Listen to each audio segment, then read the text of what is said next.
Hi, my name is Duerte, and I'm 36 years old. I live in Prescott, Arizona, and I identify as a transgender man. Being transgender in Arizona means fostering hope and compassion. I've transitioned, and I can easily pass within the framework and not be out. I choose to be out. Not to say, look at me, but to give others hope that it's okay to not have to just transition to the other side. You know, it's not about fitting into another box. It's about being yourself and being true and being real and being out. And for me, it's about sharing that piece of my life with others to give them hope that they can be happy and true themselves too.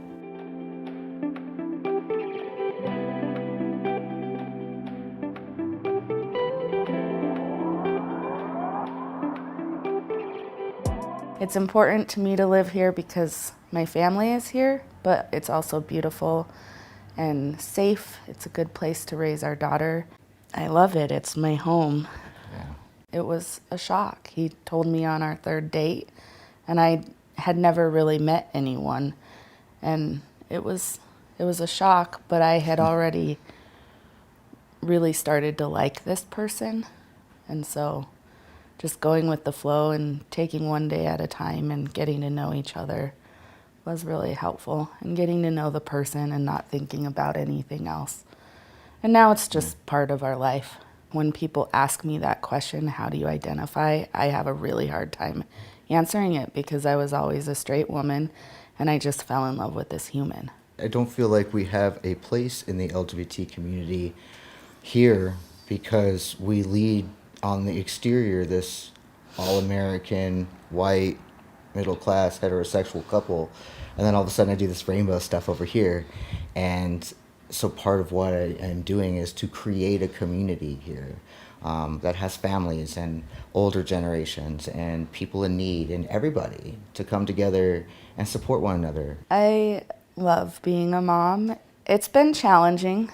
It's definitely been some blended family challenges, some parental dynamic challenges. Who is this person, mom or dad? Who am I? Who is her other family in Kingman?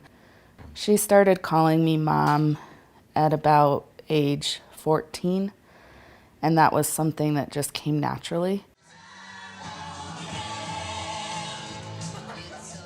It was the National Coming Out Day Halloween event. I always hang out with my parents. I love my parents a lot, and I do everything with them as much as I can because they're my favorite people in the entire world. It's different having a transgender parent, but I kind of enjoy it because we get bond in like the motherly way along with the fatherly way, and it's nice.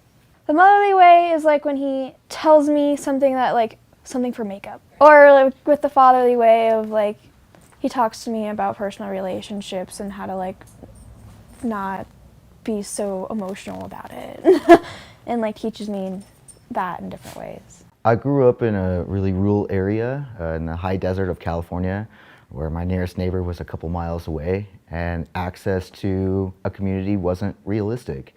Grew up very sheltered. It wasn't okay to be different. And so I knew I was different, but I didn't share that with anyone else until I was an adult. So I didn't come out until I was 21 years old. And through that process, I had a daughter that I lost custody of because Arizona laws didn't protect my rights as a lesbian to have a child. There's nothing that can explain what that feels like, to be told that you're not human and you don't have a right to the child that you birthed. And having her taken away from me for 5 years and knowing what her life looked like during that time, getting her back, that was my drive, my passion of doing the work and getting out there and advocating and rallying and creating events and doing anything I could to get someone to listen. I was the first transgender parent, transgender man who was awarded full custody of my child in the state of Arizona. I'm a good parent. And that's what's important. I don't have a label. I don't have a mom or dad label. I'm a parent. I'm a parent first. And that doesn't have a gender. That doesn't have a sexual orientation. And doing this work and sharing my story is about showing that there's more to it than a string of identities and boxes. It means hope. It means showing compassion, kindness, understanding, and helping one another. So I run an organization called GYCC. It provides an umbrella of resources, support, connection, activities to the LGBT community at large across Yavapai County and the broader northern Arizona. So big, it's a lot of work. The LGBT community in rural areas looks different, and a lot of the community doesn't even identify with the letters themselves. And so it's hard to get the accurate measures. But if we look at national statistics, and national statistics are at least somewhat reflective, we're looking at an estimated around 47,000 LGBT people across northern Arizona. That's a lot of people, but they don't necessarily come out and sport rainbows and go to rallies. They exist within the framework and the fabric of the communities. It's like I say that LGBT people across northern Arizona are sprinkled like confetti, rainbow confetti across the state. The challenges are hard here. We have a high rate of homelessness, suicide, substance abuse, disconnect from families. If you can serve the LGBT community, and with all the challenges and all the hardships in rural communities, then you can serve anyone. First generation college student, and worked my way up through the ranks, and I start a brand new program at Harvard University in January to this business analytics and global leadership to create a template that's going to change the lives of rural people around the world. I want to create that right here in Yavapai County first, and then take it to across northern Arizona and places like Mojave County and on the Navajo Nation and anywhere and everywhere across the Southwest region. You know, where there's deserts and people that live more than 20 miles from the grocery store. I want to take it everywhere.